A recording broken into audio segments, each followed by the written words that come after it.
Hello everyone, welcome to Guiding Sarathi. सबसे पहले तो आज रिपब्लिक डे है, तो आप सभी को रिपब्लिक डे की ढेरों शुभकामनाएँ। आज ही के दिन 26 ऑफ जनवरी 1950 को हमारा संविधान इनैक्ट हुआ था, तो इसलिए हम लोग 26 जनवरी को रिपब्लिक डे के रूप में मनाते हैं। तो अब चलते हैं वीडियो की तरफ। तो आज 26 ऑफ जनवरी है, आज से रिलेटेड जितने भी इम्पोर्टेंट एमसीक्यू है, उसको हम इस वीडियो में देखेंगे। तो चलिए शुरू करते हैं। सबसे पहला क्वेश्चन हमारा कोऑपरेटिव सोसाइटी के बारे में होगा। कोऑपरेटिव सोसाइटी के बारे में ये पॉलिटी से क्वेश्चन है, तो इसके बारे में हम लोग पहले क्वेश्चन में जानेंगे। उसके बाद डिप्रिसिएशन ऑफ रूपी, रूपी का वैल्यू क्यों गिर रहा है, इसके बारे में हम लोग सेकंड क्वेश्चन में जानेंगे। उसके बाद हम लोग कूनो नेशनल पार्क के बारे में जानेंगे कि कूनो नेशनल पार्क किस राज्य में है। यहीं पे नामीबिया से जो चीता लाया गया है, वो रखा गया है, तो इनके इस पार्क के बारे में हम लोग जानेंगे, नेशनल पार्क के बारे में। फिर उसके बाद येलो सी के बारे में देखेंगे कि येलो सी किस देश के पास है, कहाँ पे है, तो ये सारा कुछ हम लोग फोर्थ क्वेश्चन में जानेंगे। फिफ्थ क्वेश्चन में Asian Buddhist conference for piece, इसके बारे में देखेंगे कि ये अभी कहाँ कंडक्ट करवाया गया है। लास्ट क्वेश्चन हमारा होगा ऑपरेशन सर्वशक्ति। ऑपरेशन सर्वशक्ति एक आर्मी के द्वारा ऑपरेशन लॉन्च किया गया है जम्मू कश्मीर में, तो इसके बारे में हम लोग सारा कुछ देखेंगे। और लास्ट में कुछ इंपॉर्टेंट न्यूज़ को देखेंगे। तो चलिए शुरू करते हैं। पहला क्वेश्चन पहला क्वेश्चन कोऑपरेटिव सोसाइटी के बारे में पूछा गया है। Consider the following statement about cooperative society. First statement है cooperatives are covered under a state list. Second statement they are formed at the grassroot level by people to harness the power of collective bargaining in the market place. ये दो statement है, इनमें से कौन सा सही है ये बताना है। Option A only one, option B only two, C both, या D none of the above.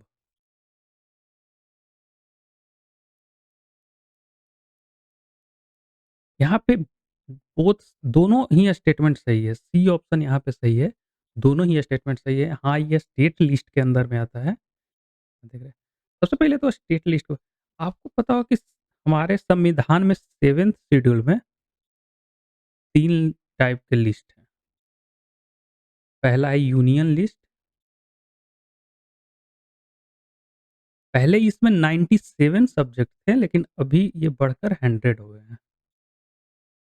और सेकंड है स्टेट लिस्ट। इसमें 66 सब्जेक्ट्स हैं। और लास्ट में है कंकरेंट लिस्ट। इसमें लगभग 52 सब्जेक्ट्स हैं।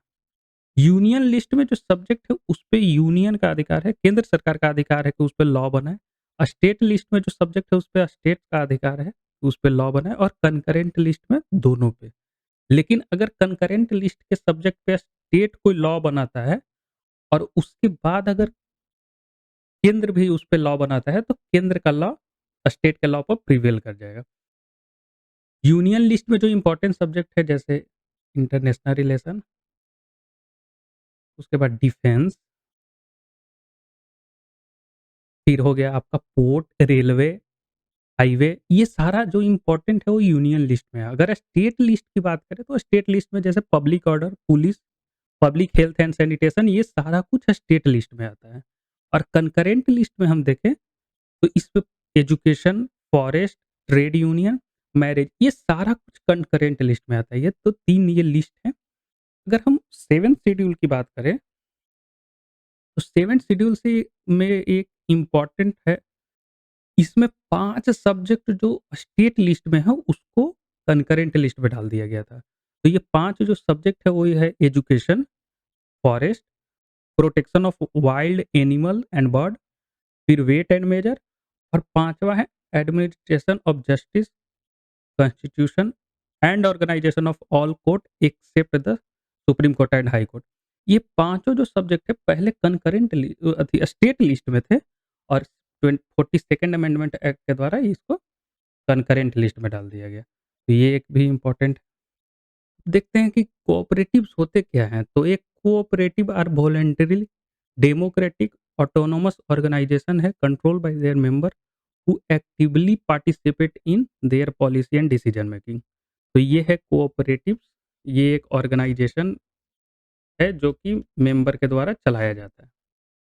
इससे इम्पोर्टेंट एक अमेंडमेंट हुआ था 97th अमेंडमेंट एक्ट 2011 में ये लाया गया था।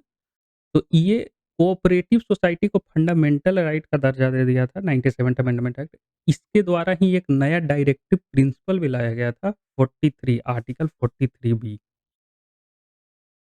और एक नया पार्ट कॉन्स्टिट्यूशन में जोड़ दिया गया था द कोऑपरेटिव सोसाइटी। तो ये 97th अमेंडमेंट एक्ट ये भी इम्पोर्टेंट है। कोऑपरेटिव सोसाइटी एक स्टेट में भी हो सकते हैं और ये मल्टी स्टेट भी हो सकते हैं। अगर मल्टी स्टेट की बात करें, मल्टी स्टेट तो जैसे हम कोऑपरेटिव सोसाइटी एक एग्जांपल है अमूल। ये गुजरात का कोऑपरेटिव सोसाइटी है जो कि मल्टी स्टेट लगभग हर राज्य में ही है। तो अगर और हम देखें कि कोऑपरेटिव सोसाइटी का सबसे पहला बार इसको फर्स्ट 5 ईयर प्लान में लाया गया था। 9156 में कोऑपरेटिव सोसाइटी के बारे में बात किया गया था और इस पे लॉ बनाए गए थे। तो कोऑपरेटिव सोसाइटी के बारे में ये सारा कुछ है। तो अब चलते हैं आगे सेकंड क्वेश्चन पे। चलते हैं नेक्स्ट क्वेश्चन पे। Which of the following is या are the effect of the depreciation of rupee? पहला statement, export of goods and service become less competitive, may be. Second statement, import of goods and service become costlier. Which of the following statement इसमें से correct बताना है। The option A only one, option B only two, option C both और D none of the above. तो इन दोनों statement में कौन कौन सही है ये बताना है।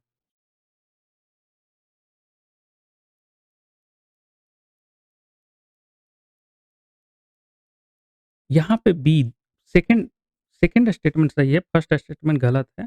बी सही है, बी ऑप्शन सही है क्योंकि लेस कॉम्पिटिटिव नहीं मोर कॉम्पिटिटिव हो जाते हैं, जिसके चलते हम एक्सपोर्ट हमारा कम हो जाता है।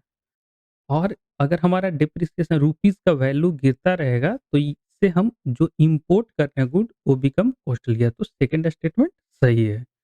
तो ये याद रखेंगे। चलते हैं अगले क्वेश्चन पे। हमारा अगला क्वेश्चन है कूनो नेशनल पार्क के बारे में। कूनो नेशनल पार्क इन चारों राज्यों में से किस राज्य में सिचुएटेड है? तो ये पूछा गया है। पहला ऑप्शन है राजस्थान, दूसरा मध्य प्रदेश, तीसरा उत्तर प्रदेश या चौथा महाराष्ट्र। तो इन चारों राज्यों में से किस राज्य में कूनो नेशनल पार्क है?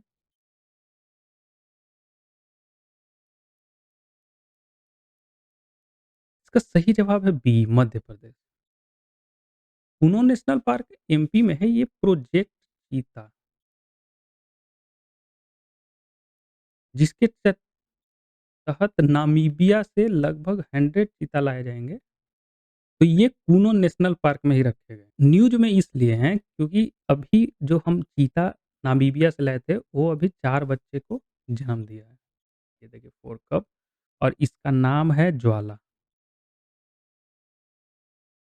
इन 4 बच्चों की माँ का नाम ज्वाला है और कुछ सप्ताह पहले लगभग 3rd ऑफ जैन को इसी साल एक और चीता 3 बच्चे को जन्म दिया था। उसका नाम था आशा। चलते हैं नेक्स्ट क्वेश्चन पे। यहाँ पे येलो सी के बारे में पूछा गया है। पहला स्टेटमेंट है the Yellow Sea is a marginal sea of the Western Pacific Ocean. दूसरा है it is located between mainland China and the Korean peninsula. Third statement है Bohai Bay situated in the north west of Yellow Sea. Which of the following statement is और are correct? इनमें से कौन से statement सही है? Any one, any two, all of the above and D option none of the above. तो इसका सही जवाब है सी, क्योंकि ये तीनों ही स्टेटमेंट सही हैं। ये तीनों स्टेटमेंट सही हैं। अगर और हम येलो सी के बारे में देखें, तो ये न्यूज़ में क्यों है? क्योंकि अभी नॉर्थ कोरिया कई एक मिसाइल येलो सी में अभी फायर किया है, तो इसलिए नॉर्थ कोरिया मिसाइल फायर किया, तो इसलिए येलो सी न्यूज़ में है।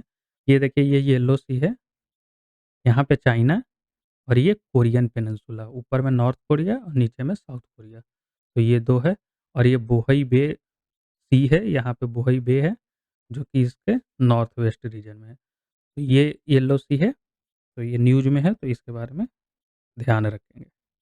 चलते हैं अगले क्वेश्चन के बारे में। अगला क्वेश्चन है, 5th question, 12th general assembly of Asian Buddhist conference for peace, ABCP, held इन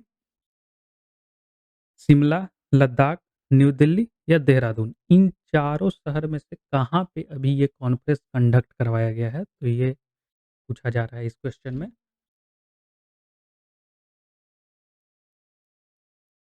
तो इसका सही जवाब है सी, न्यू दिल्ली में। ये न्यू दिल्ली में ये अभी कॉन्फ्रेंस कंडक्ट करवाया गया है। तो अभी और इसके बारे में देख लेते हैं। इस कॉन्फ्रेंस का अगर हम थीम देखें, तो ये थीम है the Buddhist voice for global south. इस कॉन्फ्रेंस का थीम है, तो ये भी एग्जाम में कभी पूछ लेते हैं, तो इसके बाद इसको भी ध्यान रखेंगे। अगर और हम एबीसीपी का देखें, तो एबीसीपी फाउंड किया गया था 1970 में इन मंगोलिया, मंगोलिया में इसका गठन हुआ था। इसका एम है bring together effort of Buddhist in support of consolidating universal peace, harmony and cooperation among people of Asia. ये पीस लाए, हार्मनी लाए, ये इनका एम है। Second aim, furthering their economy and social advancement. Economy और social advancement को भी improve करना है। Promote respect for justice and human dignity, और रिस्पेक्ट और ह्यूमन डिग्निटी को प्रमोट करना है। फिर है बुद्धिस्ट कल्चर को भी आगे बढ़ाना है। ये कुछ एम है। चलते हैं अगले क्वेश्चन के बारे में। जो आज का लास्ट क्वेश्चन है, ऑपरेशन सर्वशक्ति। ऑपरेशन सर्वशक्ति अभी न्यूज में है, तो ये बताना है कि ये ऑपरेशन सर्वशक्ति किससे रिलेटेड है। पहला ऑप्शन है to provide humanitarian aid to civilian in the Jammu and Kashmir region. दूसरा, to facilitate cross border trade. तीसरा, to establish diplomatic relation with bordering nation. और चौथा है to counter Pakistan attempt to increase terrorism in J and K. ये चारों statement में से सही स्टेटमेंट कौन-सा है? सही ऑप्शन कौन-सा है?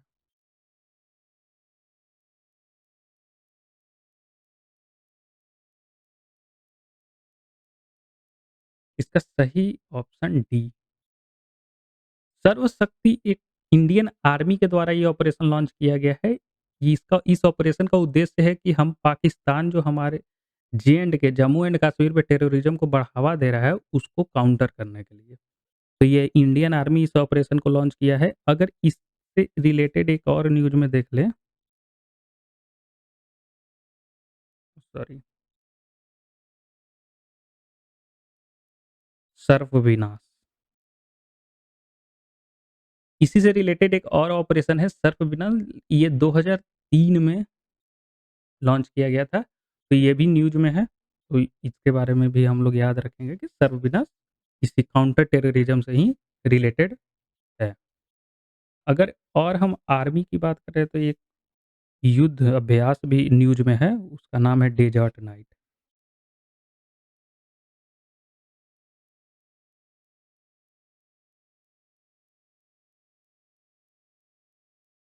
ये एक एक्सरसाइज है।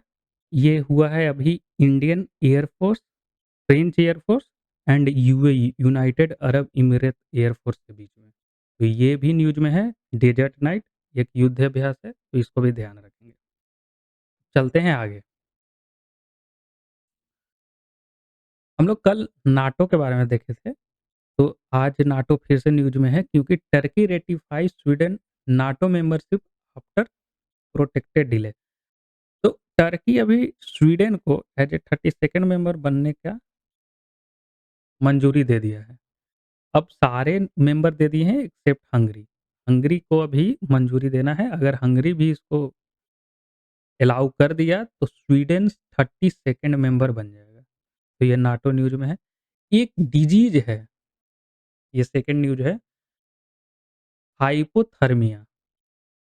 हाइपोथर्मिया एक मेडिकल इमरजेंसी है that occur when the body lose heat faster than it can produce.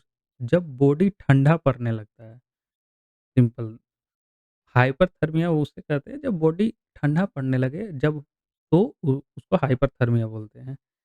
Generally हमारा बॉडी का नॉर्मल टेम्परेचर अगर देखें तो 98.6 डिग्री फ़ारेनहाइट है। अगर और इस बीमारी में हाइपोथर्मिया में ये 95 से भी नीचे चला जाता है। तो इसमें बॉडी कोल्ड होने लगता है। तो ये एक न्यूज़ में है। अगर हम देखें कि हमारा बॉडी का टेम्परेचर को मेंटेन कौन करता है, तो हाइपोथैलेमस होता है ब्रेन में, हाइपोथैलेमस। ये हमारा बॉडी टेम्परेचर को मेंटेन करके रखता है 98.6 फ़ारेनहाइट पे। तो ये भी न्यूज़ में है। तो आज के लिए बस इतना ही।